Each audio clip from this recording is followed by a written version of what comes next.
Ito pala ang nangyari sa entrapment operation nila ng NBI at DSWD. Doon po kay alias Jen ba yun? Na kung bakit nasasangkot at nalamang posibleng may kinalaman etong sinalibiste at Sparas. Ano ha? Ito pala yung operation na ginawa ng NBI sa isang 5-star hotel. Matindi.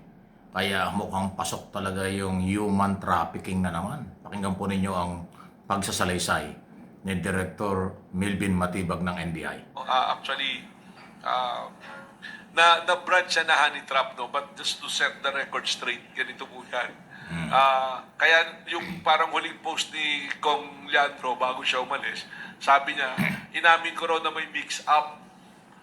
Ang sinasabi ko na mix-up, there are nag-cover na, I don't blame the media who covered it, na ang akala, yung 5 babae na na-rescue namin based doon sa entrapment operation and rescue operation, akala nila ipapain kay ES Recto. The story is, nahuli yung, gamitin natin yung alias Ken, yun na yung ginamit ng media. Si alias Ken, ito yung talent manager na nahuli na may dalang 5 kababaihan sa entrapment and rescue operation. Itong talent manager na to is nasa radar na ng NBI NCR for a long time, na ang trabaho nga is nagdadala ng mga kababaihan for prostitution. Hindi lang, pati lalaki.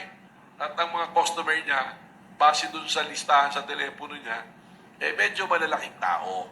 So, nung unang initial na lumabas yung balita, ang akala nung ibang nag-cover is, yung 5 na yon ipapain kay ES Recto. But hindi po. Ang nangyari doon, they were rescued on a separate entrapment operation, kung saan may pag-uusap, pinadala yung video, pinadala yung pictures ng mga babae, nang ang kausap na hindi niya alam ay ang NBI operative na ng NCR. So nung nasa loob na sila ng kwarto ng hotel, 5-star hotel, at inabot na yung mark money na bilang bayad dun sa transaksyon, pagkatanggap niya ng pera, naka-body worn cameras naman po lahat ng operatives namin noon, in-inform na siya na he is being arrested for human trafficking dun sa daladala niyang babae at nirescue na yung babae. Joint operation po ito ng DSWD. Ganun po kami mag-operate sa NBI pagka human trafficking. At in-interview na, nung ini-interview na, tumatanggi pa rin itong si alias Ken na tumanggap siya ng pera o may human trafficking. And during the course of the interview, nung naiipit na, biglang lumabas na yung istorya na may ang exact words, meron po ba itong kinalaman dun sa plano naming character assassination kay Senator Recto? Senator pa yung ginamit. So, na-alarma na yung mga investigador namin. Tinawagan ako, in-inform ako na, Sir, may binabanggit po dito ganito, kwento na nga.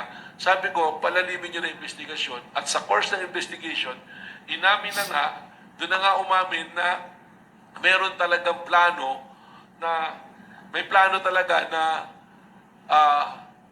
gawan ng istorya. Ang plano po ganito, gagawan ng istorya si ES Recto, na yung istorya ang gagawin, mag-a-affidavit, 4 na babae, gagawa ng affidavit, at magpa-file sila ng complaint sa piskalya, at pagkatapos mag-file, ipipress con. So ano ibig sabihin? Gagawan lang talaga ng istorya na paninira para sirain lang yung pagkatao ni Executive Secretary.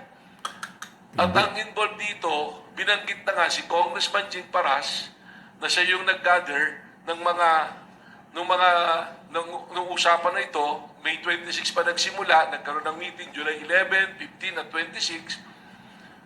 At ang nagbanggit ng pangalan ni Congressman Libiste ay si Jing Paras, na siya ang magpipinas ng gastos. At meron ng kasamang 4 na abogado na naghahanda nung affidavit supposed to be nung 4 na babae.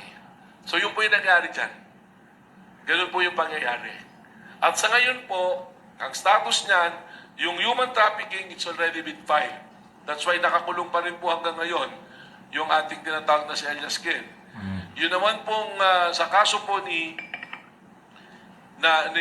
Kong Jing Paras at Kong Libiste, sa ating iniimbestigahan dun sa issue na yan, dapat po dumalo sila nung Thursday, hindi po dumalo, nagpadala ng abogado, may sulat.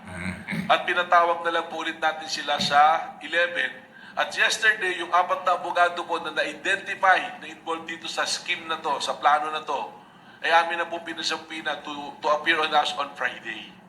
Identified na po namin yung mga lawyers at we have the testimony at meron po tayo iba pang mga ebidensya. Yun po yun. Wow, ang tindi ng detalye. Entrapment operation pala. So, yung unang operation ng NBI at DSWD ay tungkol sa human trafficking. Pero nung nandoon na sa kwarto, sa isang 5-star hotel daw, nung magkabukuhan na, nagsalita na daw yung alias Jin na nagsabing, ito ba may kinalaman sa aming plano tungkol sa pagsira kay Recto? O doon nagulat yung NBI agent. Aba, meron ba kayong planong ganyan? Ayun, so lumaki ng lumaki. Kaya pasok yung human trafficking laban dun sa talent manager o kung tawagin ni Pugaw. Kasi positibo na merong mga babae at merong papera para sa entrapment operation na nagbabayaran. Yung pag-amin na si Jing Paras daw, dating sekretary, dating congressman, dating cabinet secretary ni Digong Duterte, ay siya daw yung kausap ng alias Jin. At umamin daw itong si Paras na yung pera na panggagalingan ng pera sa kailang operation ay galing naman kay Libiste. Kaya nadawit yung congressman ng 1st District ng Batangas. Wow! Maduming galaw talaga. Pero nagkabukuhan. Kaya ang posibleng maging kaso ng lahat na maaaring sangkot dyan ay human trafficking kasi yun ang talagang issue at yun ang operation ng NBI against human trafficking kasi may mga babae at may bayaran. Tapos late lang na-discover nila mayroon palang plano ng paninira kay sekretary. Yung pala yung gagawa ng istorya, tapos magpapail ng kaso sa piskal na sila ay kunwari naharas o ang naging kliyente nila ay si Secretary Recto, tapos magpe-press conference para siraan. Grabe naman yan. Ang tindi. Gawa-gawa ang istorya, ipapail yung kaso sa piskal, tapos pag na-file, sasabihin, ito yung mga complainant, ito yung naging customer, at si Recto yun ang tinutukoy. Grabing paninira, Ganyan ka. Paano kaya nakakatulog yung mga taong yan? Bakit nila nagagawa yan? At alam nyo, 5-star hotel, malaki ang presyo dyan.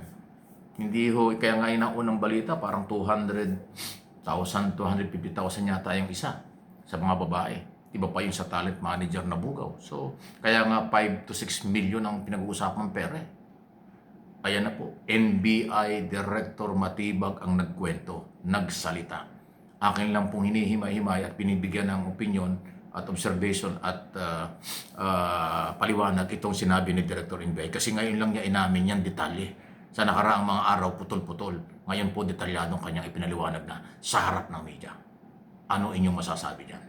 Please like, share, subscribe, and follow.